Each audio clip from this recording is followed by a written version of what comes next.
Hello tout le monde, je vous retrouve ce soir pour débriefer la 9e étape du Tour d'Italie, certainement l'étape la plus piégeuse de cette 108e édition du Giro, compte tenu de la présence d'Estrade Bianche. En effet, aujourd'hui, les coureurs devaient parcourir 181 km pour arriver à Sienne et dans les 70 derniers kilomètres, il y avait la présence de 5 secteurs de Strade Bianche. Le point chaud de la course se situait d'ailleurs de 70 km à 35 km de l'arrivée, puisque sur cette portion de course-là, on retrouvait 26 km de route blanche. C'est énorme. Et donc, on se demandait hier qui des échappés ou du peloton allait avoir le dernier mot pour la gagne de l'étape.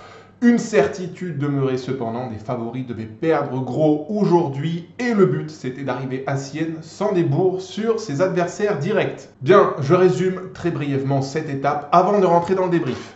Les coureurs sont partis à 13h de Gubbio.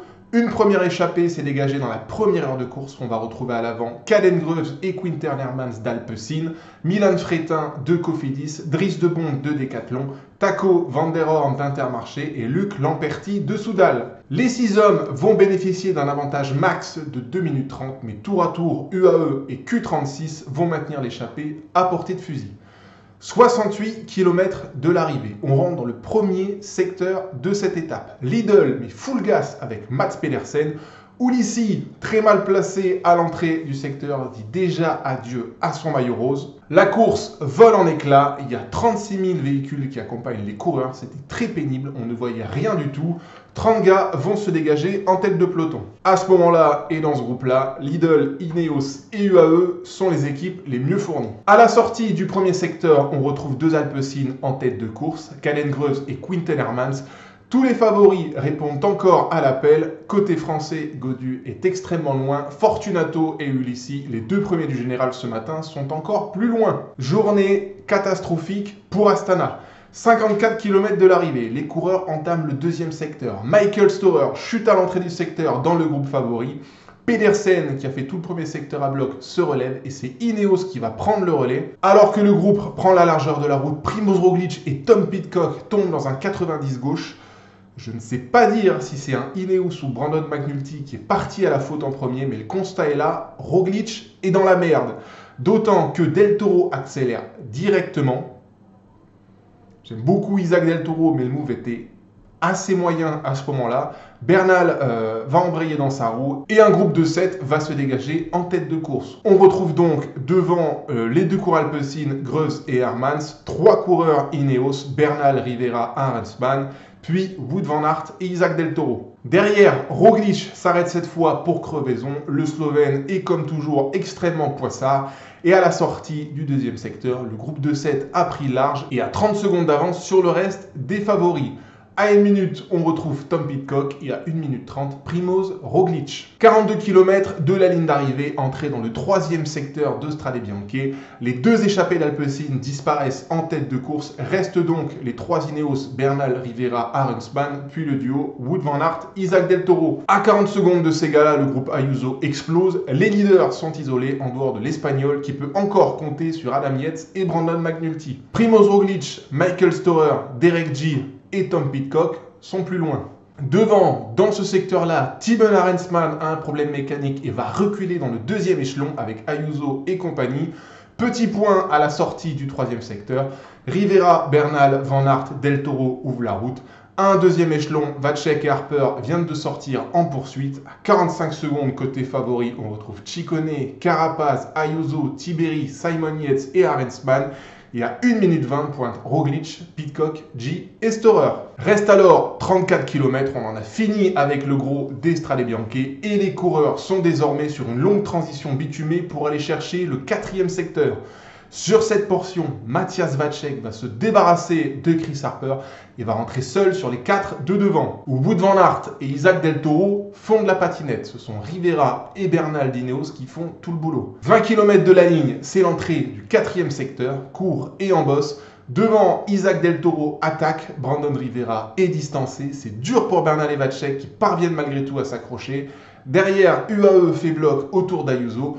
Roglic est lui un petit peu plus isolé à un 3e échelon, mais peut quand même compter sur un super Giulio Pellizzari de très grande qualité. À 16 km de l'arrivée, dernier secteur, court et difficile également. À l'avant, Isaac Del Toro met tout.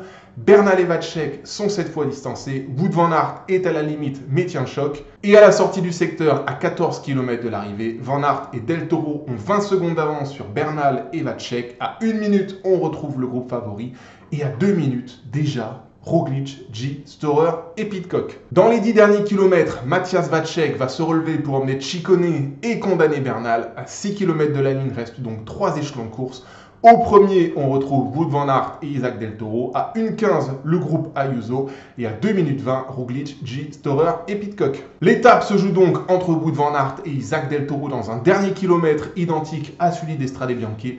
Del Toro met tout pour lâcher Van Aert qui serre les dents dans la partie difficile. Le Belge parvient quand même à déborder le Mexicain dans la partie plane et au terme d'une bataille épique, Wout van Aert s'impose enfin en cette saison 2025. Alléluia! Au classement d'étape, Isaac Del Toro termine dans le même temps que Wout van Aert. Giulio Ciccone qui a doublé Carapaz dans le dernier virage en mode Formule 1 est 3e de cette étape. Simon Yates est 5e à 1 minute dans le même temps qu'Antonio Tiberi. À 1,07, on retrouve Juan Ayuso. À 1,10, à la 8e et 9e position, on retrouve les deux coureurs d'Ineos sur lesquels on va reparler un petit peu après, Thymen Arensman et Egan Bernal. Et c'est Adam Yates du AE qui conclut le top 10 dans le même temps que les deux coureurs Ineos. Pour les autres favoris, Derek G termine 17e de l'étape à 2,22 du duo de tête, dans le même temps que Tom Pidcock 15e et Roglic 19e.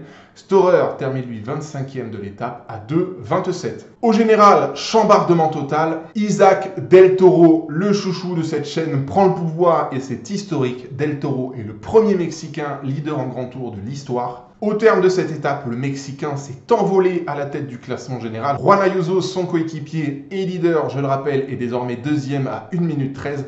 Antonio Tiberi est 3 à 1,30, Carapaz 4 à 1,40. Suivent à peu près dans le même temps Giulio Ciccone, Simon Yates, Egan Bernal et Brandon McNulty. Adam Yates est 9e à 2,01 et Primoz Roglic, le grand perdant de cette journée, est désormais à 2,25 d'Isaac Del Toro. Note très salée. Pour les autres gros, Michael Storer est 11e à 3,03, Thymen Arensman 13e à 3,21. Petite remontada au fur et à mesure des étapes de Thymen Arensman quand même, et Derek G est 20e à 3,59. Côté français, c'est la grosse pilule. Je crois que David Gaudu ce soir est à près de 7 minutes du coureur mexicain. Donc c'est bon, on abandonne nos espoirs d'un bon classement général. David Gaudu et Romain Bardet maintenant, c'est tout sur les étapes. Bien, je peux donc commencer le débrief de cette étape et je vais commencer par rendre comme d'habitude un hommage au vainqueur du jour. Et c'est Wout van Aert, le Belge, a été retrouvé sur cette 9e étape du Tour d'Italie. Ça me fait extrêmement plaisir de voir enfin le Belge gagner. Le voyage a été long depuis sa grosse chute au Tour d'Espagne. Il a été beaucoup critiqué en début de saison, à tort, mais aussi à raison. Elle va faire extrêmement de bien à Wout van Aert, celle-ci. C'est une très belle victoire. Même si on peut noter qu'il a un petit peu couru contre nature dans les derniers kilomètres, ou en tout cas lorsqu'il est parti avec le groupe de 5 dans le final. Peu de collaboration d'abord avec les Ineos, Egan Bernal, Arensman, Rivera. Quand Del Toro a attaqué, qu'ils sont partis à 2 dans les 15 derniers kilomètres, là encore, il a mis toute la pression de la course et a raison sur Del Toro. On a senti que Wout van Aert avait beaucoup de pression dans le dernier kilomètre. Il avait interdiction, comme toujours avec lui, d'être battu au terme de cette étape. Il s'est arraché, on a senti la hane dans le dernier kilomètre pour ne pas lâcher un seul mètre sur Isaac Del Toro qui a volé sur cette étape. Retrouver Wout van Aert avec cette hargne en course, c'est très important et ça c'est capital pour la suite de la saison et de sa carrière. Et aujourd'hui, Wout van Aert, il faut le noter, a été extrêmement vigilant pour accompagner les bons coups et notamment l'attaque de Isaac Del Toro après la chute de Primoz Roglic. Et surtout, les jambes étaient là, il n'a pas crampé dans le final, il s'est bien accroché au Mexicain. Et tactiquement, il a été parfait. Ne pas lâcher un mètre sur Isaac Del Toro du kilomètre à 500 mètres de l'arrivée. Et une fois passé la partie difficile, il a contourné le Mexicain, tout mis jusqu'à la ligne. Voilà, on sent le mec qui a l'habitude d'Estrade Bianchi. C'est comme ça qu'il faut gérer le dernier kilomètre d'Estrade. Ça fait plaisir et beaucoup de bien. Toute la pression, alors peut-être pas toute la pression, mais une bonne partie de la pression qu'avait Wout van Aert là, est partie de ses épaules. Et je pense que ça y est, cette fois le Belge a mis la machine en route et on va avoir du grand Van Aert jusqu'au terme de ce Tour d'Italie. C'est bien. Au moins une bonne chose de faite, une victoire en cette saison 2025, on peut passer à la suite. Wout van Aert est de retour. Deuxième point, on va parler des malchanceux du jour. Ça va concerner Primož Roglič, Michael Storer et Tom Pidcock. Dans le cas de Tom Pidcock, c'était le favori du jour. Il était très bien dans les premiers secteurs. À l'image de Roglič, la chute lui a coûté énormément dans ce virage 90. Encore une fois, je ne sais pas si c'est un Ineos ou si c'est McNulty qui se casse la figure. Le résultat est là. Derrière, tu es en chasse-patate dans les 40 derniers kilomètres. C'est juste impossible de revenir sur l'avant quand une course est lancée comme ça et surtout quand il y a d'aussi grosses machines à rouler en tête de course. Alors on peut parler de Del Toro et Wout van Aert, mais clairement c'est Ineos qui ont mis la poignée au fond pour condamner malheureusement Roglič et Pidcock. Michael Storer, lui, c'est un petit peu différent. Il est tombé un petit peu en amont de la grosse chute. C'est son coéquipier qui est tombé à l'entrée du deuxième secteur, je crois, dans le virage droite. C'est pas bon pour Storer de perdre du temps ici. Maintenant, ça va avoir de l'attrait pour la suite du Tour d'Italie parce qu'un Michael Storer qui perd du temps et qui est aussi loin, il est 11e du général ce soir, mais il a du débours sur Isaac Del Toro. Ça va forcer Michael Storer à attaquer en haute montagne. Et s'il a les mêmes jambes que sur le Tour des Alpes, ça va être impressionnant. Donc le Tour d'Italie, ou en tout cas un bon classement général de Michael Storer, c'est pas perdu. Et l'info du jour, c'est que ce débours de temps aujourd'hui de Michael Storer, ça va le pousser à attaquer en haute montagne. Et c'est bon pour nous. Voilà. Pour Primož Roglič, il avait beaucoup à perdre aujourd'hui. On sait que de tous les coureurs du peloton, c'est souvent l'un des plus poissards. Eh bien, écoutez, la poisse ne l'a pas lâché aujourd'hui. Je me demande comment fait Primož Roglič pour avoir un tel palmarès en carrière quand on sait que chaque année, il lui arrive des déboires comme lui sont arrivés aujourd'hui. Il n'est absolument pas responsable de la chute qui s'est produite dans le deuxième secteur des Strade Bianche. Et pourtant, c'est lui qui en paye la note la plus salée de tous les favoris de ce Tour d'Italie. C'est extrêmement dur. C'est extrêmement dur. Maintenant, c'est Primož Roglič. Ce mec-là a un mental fait d'acier plus, de titane. Donc, il n'a pas du tout perdu le Tour d'Italie ce soir. Je pense qu'il va déjà commencer sa remontada dès le chrono de mardi. Bref, il n'est pas dans la meilleure situation au terme de cette première semaine. Mais je pense que le plus dur pour lui est désormais derrière. Et maintenant, charge à Roglič de remonter petit à petit le débours qu'il a sur les coureurs UAE. Voilà, au-delà de Roglič, Storer et Pidcock, Derek G a également perdu du temps. Mais lui, je crois qu'il n'a pas eu de problème mécanique ou d'accident. Encore une panne de jambe pour le Canadien, je pense, dans la lignée de ce qu'il nous avait montré sur la première étape en Albanie.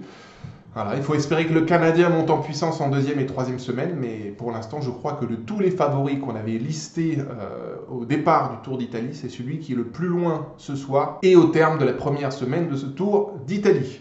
Pour le reste des favoris, c'est plutôt ok, ils s'en sont bien sortis, et si on regarde un petit peu le classement d'étape, ils sont pour la plupart dans le top 10 du jour. Troisième point crucial de ce débrief, c'est revenir sur la performance des coureurs d'Ineos, qui ont été extrêmement mal payés aujourd'hui. Ineos qui a extrêmement bien... Alors déjà, Ineos qui était bien en rythme puisqu'il y avait pas mal de coureurs. Je crois qu'il y avait 6 coureurs Ineos à l'entrée du deuxième secteur. Ce sont eux qui ont le mieux réagi à l'attaque d'Isaac Del Toro dans ce deuxième secteur. Ils étaient 3 pour accompagner Del Toro et Wout van Aert. Il y avait Rivera et surtout leurs 2 leaders, et c'était là l'important, Arensman et Bernal. Arensman a eu un problème mécanique et a été obligé de reculer au 3e échelon avec Juan Ayuso. Pour Bernal, du coup, il s'est retrouvé clairement isolé dans ce final. Ça a été très compliqué pour lui et il s'est fait manger par le groupe Ayuso. Ouais, Ineos, très très mal payé aujourd'hui. C'est dommage, mais l'essentiel est ailleurs. Leurs 2 leaders marchent bien physiquement. Maintenant, il va falloir tenir la distance, mais... Putain, quand on voit la situation de course d'Ineos à 40 km de l'arrivée, on a du mal à croire ce soir, lorsqu'on voit le classement d'étape, qu'il s'agit de la même étape. Mais bon... C'est comme ça, tout tourne très vite sur les Strade Bianche et Ineos en est un exemple. Et dernier point de ce débrief de cette 9e étape du Tour d'Italie, UAE qui payait pas trop de mine à l'entrée du deuxième secteur, au final fait la très bonne opération de la journée. Et ce, à travers un mec en particulier, Isaac Del Toro. Il est incroyable, ça on le savait, mais lorsqu'on le voit aujourd'hui sur cette étape, on se dit que ce gars-là a un avenir extrêmement brillant. Avant de continuer l'éloge sur Isaac Del Toro, faut quand même un petit peu signaler le coup de vis du Mexicain sur la chute de Primoz Roglic, parce que Isaac Del Toro, je pense, a tout de même attaqué en réaction à l'accident de Primoz Roglic. C'est moyen, rien ne l'empêche de le faire bien sûr, mais ça reste moyen, c'est quelque chose qui se fait plutôt pas trop dans les pelotons professionnels. Quoi qu'il en soit, au-delà de ça, il faut quand même noter les super jambes qu'il avait aujourd'hui. Il était au-dessus du lot sur cette étape, bien au-dessus des Correneos qui se sont quand même pas mal dépêtrés dans ce final, bien au-dessus de son leader Juan Ayuso qui a semblé quand même bien en difficulté dans ce final, et au-dessus quand même d'un Wout van Aert qui gagne quand même l'étape, mais celui qui m'a fait la plus grosse impression physique, c'est bien le Mexicain. Et ça, c'est très bon augure pour la suite du Tour d'Italie, parce que maintenant, Isaac Del Toro a pris le pouvoir, a une avance quand même confortable sur son leader théorique, Juan Ayuso. Curieux de voir comment Del Toro va gérer un petit peu ce maillot rose. Avec cette avance, on peut imaginer qu'au terme de la deuxième semaine, il sera encore en rose, même si je m'avance un petit peu, et tout se jouera en troisième semaine. On verra si le moteur du Mexicain va pouvoir résister à la haute montagne et à l'enchaînement répété des étapes difficiles en troisième semaine. Se pose donc très légitimement la question au terme de cette 9e étape, est-ce que Isaac Del Toro est bien en place pour remporter le Tour d'Italie? La route est très longue, mais c'est une prise de pouvoir qui met beaucoup d'intérêt pour la suite du Tour d'Italie. Dans le cas de Juan Ayuso, justement, qui est deuxième du général ce soir, il n'a pas du tout été très à l'aise aujourd'hui, mais il s'en sort hyper bien, termine dans le top 10 de l'étape, perd très peu de temps sur des Ciccone et des Carapaz. La question qui va se poser pour Juan Ayuso maintenant, c'est est-ce qu'il va être capable d'aller déboulonner son jeune coéquipier Isaac Del Toro? Je ne pense pas qu'il y ait de dissension interne ce soir chez UAE, mais avoir vu Del Toro courir comme ça, on n'a pas non plus l'impression que Juan Ayuso c'est le grand patron d'UAE au terme de cette première semaine. Voilà, affaire à suivre. Chez Adam Yates, même constat, un petit peu à la limite, mais s'en sort très bien et termine quasiment dans le même temps que tous les autres favoris. En revanche, il faut constater qu'il y a eu de la casse pour Brandon McNulty. McNulty qui termine quand même au contact des favoris et devant Primoz Roglic, Derek J, Michael Storer et j'en passe. Voilà, on garde McNulty dans le jeu. Je ne pense pas que ça a un intérêt quelconque pour le général. Maintenant, il faudra voir comment l'Américain récupère de la sale chute qui s'est mangée aujourd'hui, parce qu'il avait l'air très très touché au bras gauche. Donc à suivre pour l'Américain. Bien, c'en est tout de ce super débrief. Demain, étape de repos. Rendez-vous mardi pour une 10e étape chronométrée de 28 km 600 qui arrive à Pise. Ce sera un chrono de spécialistes. Joshua Tarling et Matthias Vacek seront attendus pour la gagne. Côté général, on se tournera inévitablement vers Primoz Roglic et Juan Ayuso. Roglic qui doit commencer sa remontada mardi. Isaac Del Toro a pris le pouvoir et va apprendre à défendre le leadership d'une course. Première défense mardi, il faudra être dans l'allure. Dans le cas contraire, le Mexicain peut déjà perdre une bonne minute sur son coéquipier et deuxième du général, Juan Ayuso. On s'en parle mardi soir. Voilà, je vous dis à mardi soir. Prenez soin de vous. Bye bye.